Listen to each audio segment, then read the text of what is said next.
आप देख रहे हैं किसान प्लस टीवी।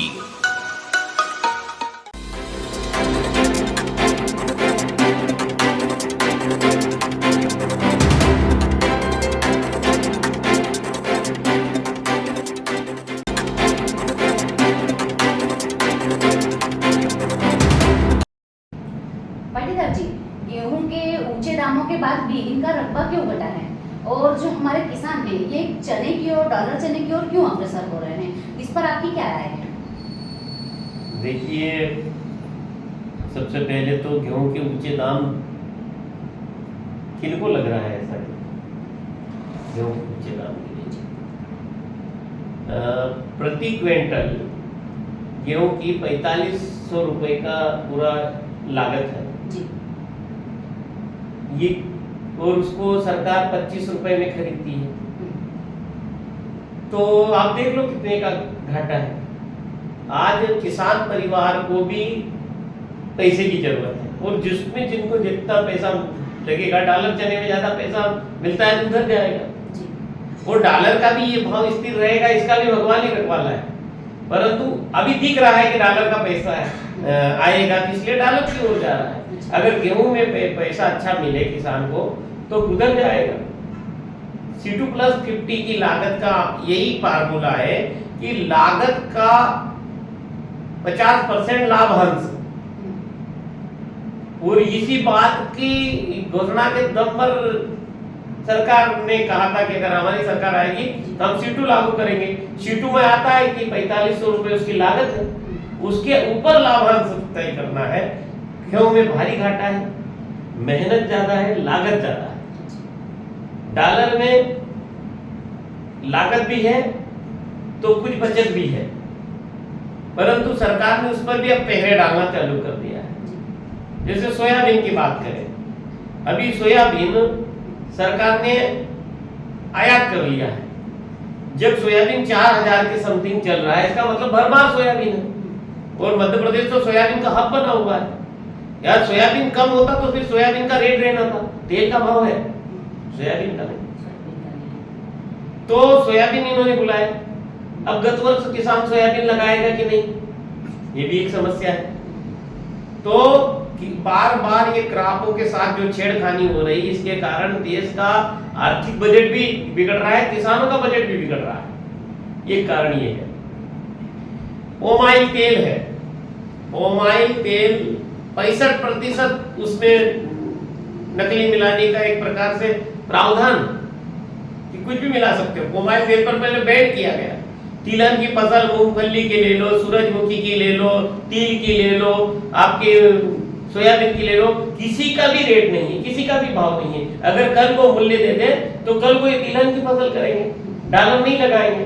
डॉलर भारतीय फसल है भी नहीं, डॉलर भारतीय फसल नहीं है, डॉलर अरब कंट्री की फसल है। हमारे यहाँ उसको बोया भी नहीं जाता था, परंतु उसको मूल्य मिलता है। तो अब ये भी सरकार और डॉलर के लिए भी मैं भगवान से प्रार्थना करता हूं कि वो निर्यात को खुला रखे। कुछ दिनों पहले तो डॉलर के ऊपर भी चल रहा था कि हम इसको दलहन में ले लेंगे, और डॉलर को दलहन में लेना मतलब मर्यादा के बाहर की बात है कि डॉलर दलहन की फसल है नहीं, उसकी दाल नहीं हम बना सकते। पर ये सारी चीजें इसीलिए होती है कि पूंजीपति, पूंजीवाद, कंपनियां हम पर हावी है, और हमारे देश में आजाद होने के बाद में भारत देश में भारत की गवर्नमेंट नहीं है, कंपनियों की गवर्नमेंट है, और कंपनियों के हिसाब से ही पॉलिसियां बनाई जाती है। जैसे आप बाजार में आप देख लो, आप गेहूं की बात करते हैं, रवे का भाव है, आटे का भाव है, मैदे का भाव है, मगर गेहूं का नहीं है। आप जाकर देखिए, आशीर्वाद का आटा लीजिए, आशीर्वाद का आटा कभी खाया था? क्या किलो मिलता है? आशीर्वाद का आटा आपको 45 रुपए किलो मिलेगा। गेहूं का ही आटा बनेगा 100 रुपए किलो तक। ऐसे ही हर चीज में जब कंपनी का प्रोडक्ट का रेट है, मगर किसान का प्रोडक्ट का रेट नहीं है। इसलिए कहा जाता है कि व्यवस्थाएं बनी दुश्मन की, जिसको अन्न देते हम। पानी महंगा, दूध सस्ता, कैसे जिएंगे हम?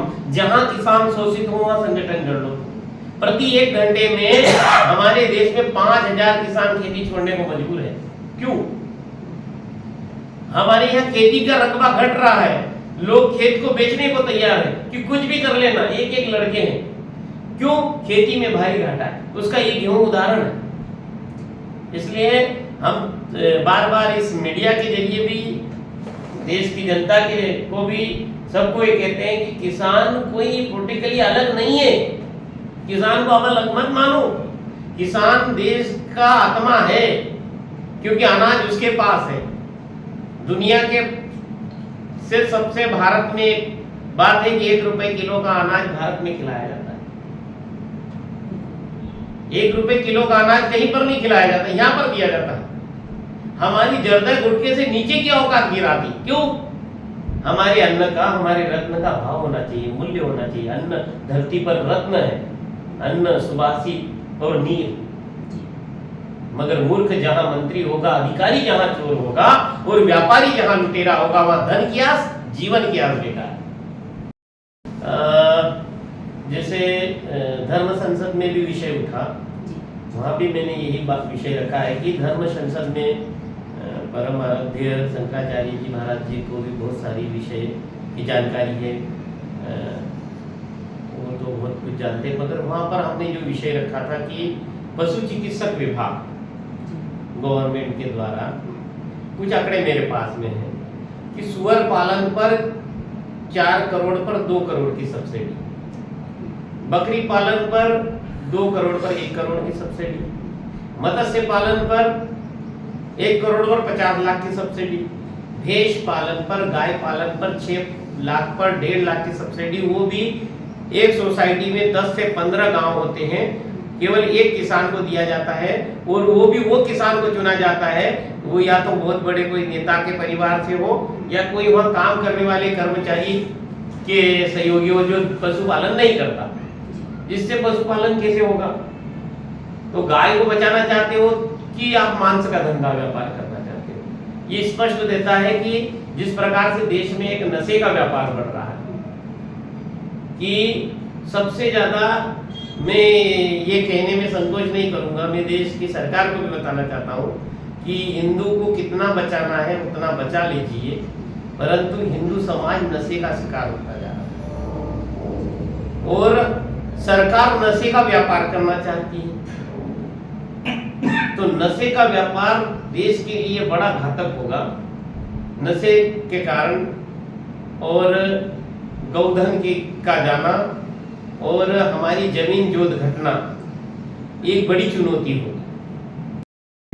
पाटीदार जी, अभी फिलहाल में सरकार ने भूमि अधिग्रहण बिल जारी किया है, तो इसमें किसानों को लेके क्या चर्चा हुई, आपसे क्या मत रहा है उनका? देखिए, किसान में भारी घबराहट है जी, क्योंकि जहाँ जहाँ जमीन अधिग्रहण होता है तो मध्य प्रदेश उसमें ज्यादा नुकसान में जा रहा है। पिछली सरकार में जमीन अधिग्रहण का बिल जो संसद में आया था उसको समाप्त कर दिया था। नई सरकार आई तो उस बिल को वापसी ले आए, पर राज्यसभा में वो बिल पिट जाने के कारण केंद्र सरकार द्वारा कहा गया था कि जमीन अधिग्रहण जो होता है, लैंड जो रहता है वो राज्यों का विषय है और अपने राज्य अपने अपने हिसाब से अपना लैंड तय कर ले। तो सारे राज्यों ने 4 गुना तय किया है, परंतु मध्य प्रदेश की गवर्नमेंट ने 2 गुना किया लैंड।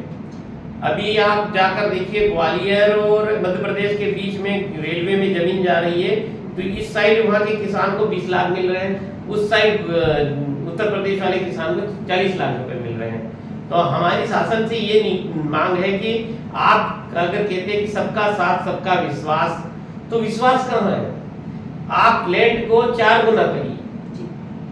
आप रोड के लिए, अच्छे कामों के लिए जमीन लो, मनाही नहीं है, मगर बाजार में अभी 1 एकड़ की जमीन की कीमत या पास में ही गांव है वहां पर से 4 लाइन जाएगी 1 करोड़ है, परंतु सरकार उनको 20 लाख रुपए, 17 लाख, 10 लाख, 5 लाख जो भी है वो देकर उसको समाप्त कर देगी।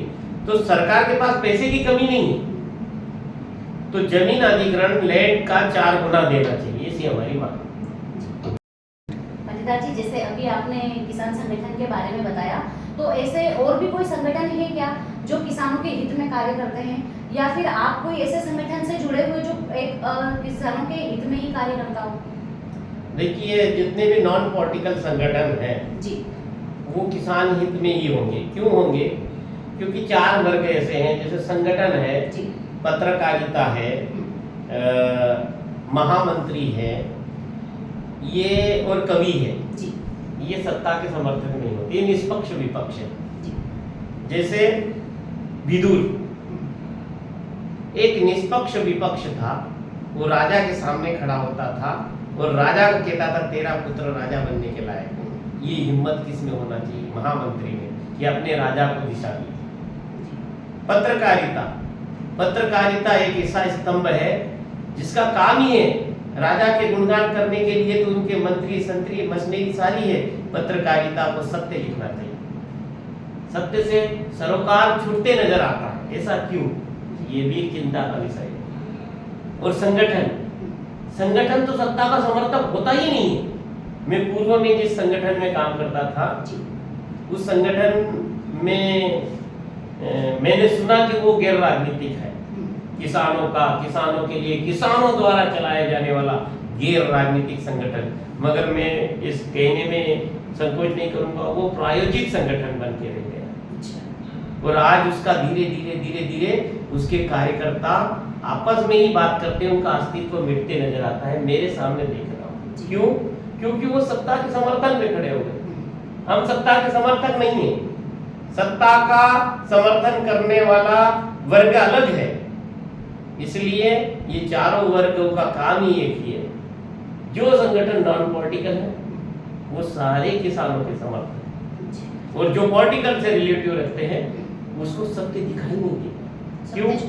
राजनीति कभी सत्य देखने नहीं देती, राजनीति कभी सत्य बोलने नहीं देती, और राजनीति कभी सत्य सुनने भी नहीं देती। और तो और आप पलंग पर सो जाना, और राजनीति अगर आपके शरीर में भरी हुई है तो आपको सत्य सोचने भी नहीं देगी। अगर राजनीति को, अगर इस देश की सत्य सोचने के लिए मजबूर करना है तो इस देश के हर एक विधायक को, हर एक मंत्री को, हर एक आईएएस को, आईपीएस को 2-2 घंटे खेती करने की ट्रेनिंग देना चाहिए।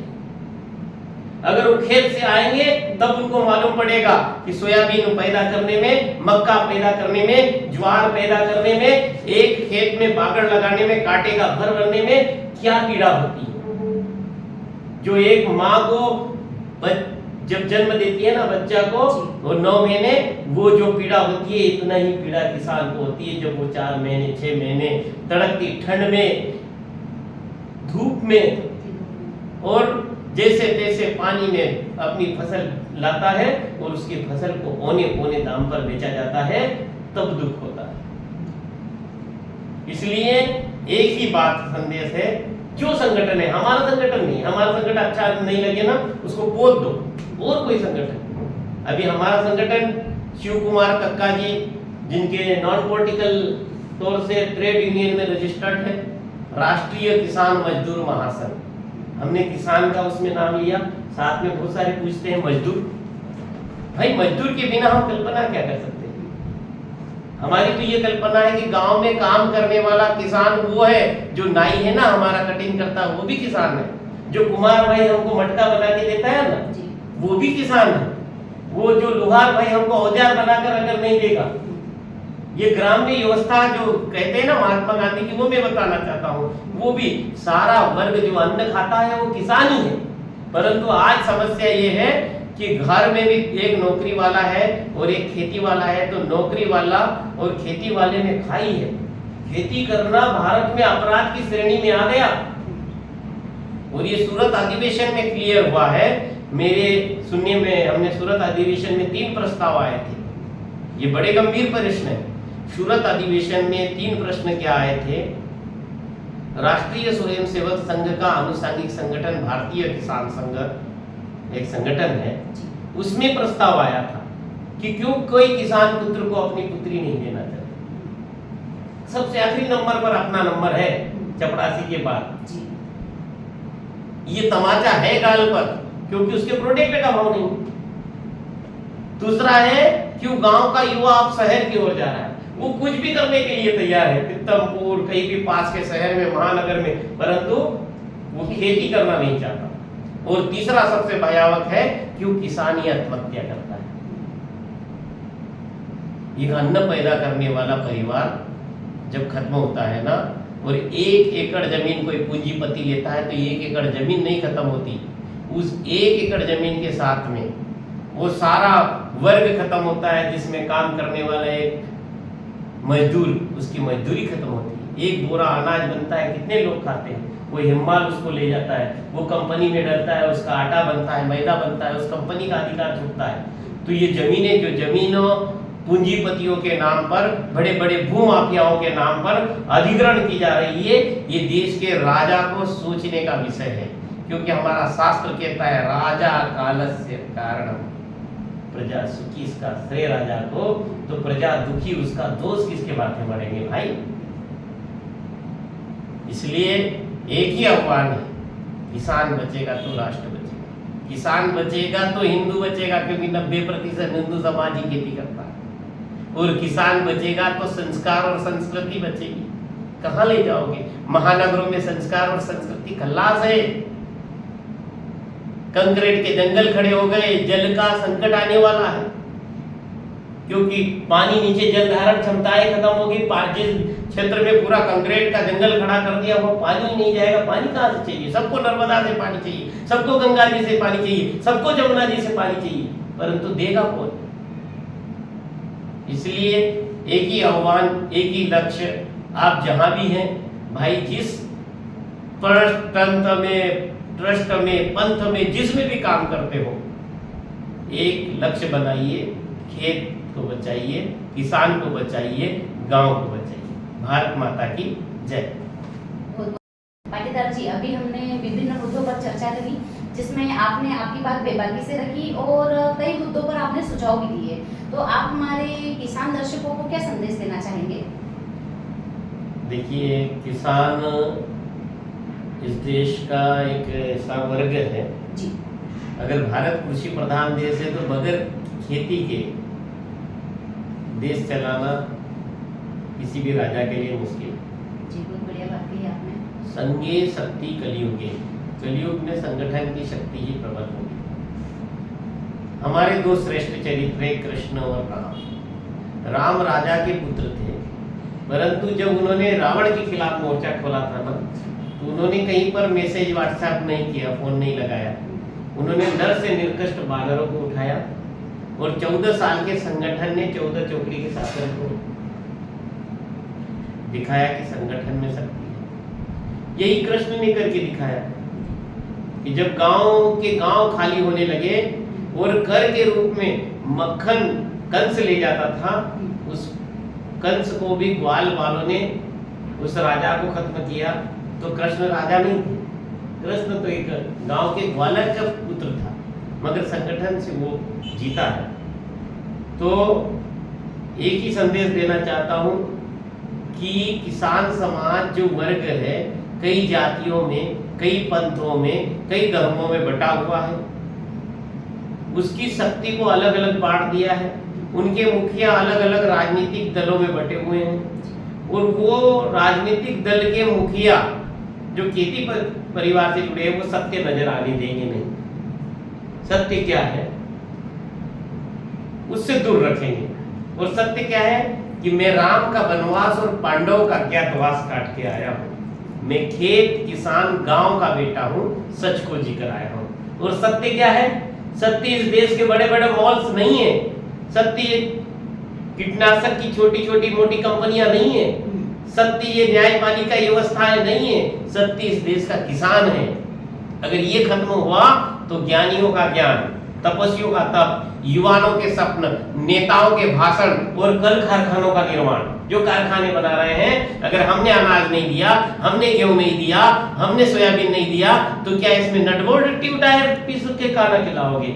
इसलिए एक ही संदेश है, खेत को बचाओ, किसान को बचाओ, गांव को बचाओ, गाय को बचाओ। एक ही संदेश है, संगठित रहो भाई। किसी भी अपने गांव का एक संगठन बना लो, बगैर संगठन किसान वर्ग बच नहीं सकता, क्योंकि जो राजनीतिक दल आपको बांटते हैं उनका भी अपना एक संगठन है। क्योंकि संसद में, विधानसभा में कभी भी विधायकों के वेतन बढ़ने पर विधायकों को लड़ते नहीं देखा होगा। संसद में विधायक सांसदों को लड़ते हुए नहीं देखा होगा। एक दूसरे की शादियों में जा रहे हैं, बढ़िया फंक्शन कर रहे हैं, बढ़िया शुभ काम कर रहे हैं, मगर गांव के गांव, समाज के समाज राजनीति के नाम पर, धर्म के नाम पर बांटे जा रहे हैं। सबसे निवेदन करता हूं कि केवल एक ही सहारा है, राम का श्रेष्ठ चिंतन संगठन है, कृष्ण का श्रेष्ठ चिंतन संगठन है। केवल संगठन की ध्यान दो। आप जिस राजनीतिक दल को वोट देते हो दो, हमें कोई दिक्कत नहीं है, परंतु जब अपने अधिकार की बात आए, अपने जमीन की बात आए, अपने फसल और नस्ल की बात आए, तो फिर एक जगह खड़े रहो और अपनी बात रखो। भारत माता की जय, भगवान बलराम की जय। बहुत ही आपका बहुत ही उच्च विचार है, और हम आपने जैसे हमारे दर्शकों को बताया कि संगठन में ही शक्ति है, और हमारे किसान भाई आपसे बहुत प्रेरित होते हैं, और आपने आपका कीमती समय दिया, उसके लिए बहुत बहुत धन्यवाद जी। धन्यवाद सभी को। तो ये थे गोपाल पाटीदार जी, जिन्होंने किसानों के हित में और गौ संरक्षण को लेकर बेबाकी से अपने विचार प्रस्तुत किए। अगर आप भी खेती किसानी से जुड़ी जानकारी जानना चाहते हैं तो हमारे YouTube चैनल किसान प्लस टीवी को लाइक कीजिए, शेयर कीजिए, सब्सक्राइब कीजिए। तब तक के लिए दीजिए इजाजत। धन्यवाद। अगर आप हमारा चैनल किसान टीवी देख रहे हैं तो अभी सब्सक्राइब का बटन और बेल आइकन को प्रेस कीजिए। साथ ही अधिक से अधिक शेयर और लाइक भी करें।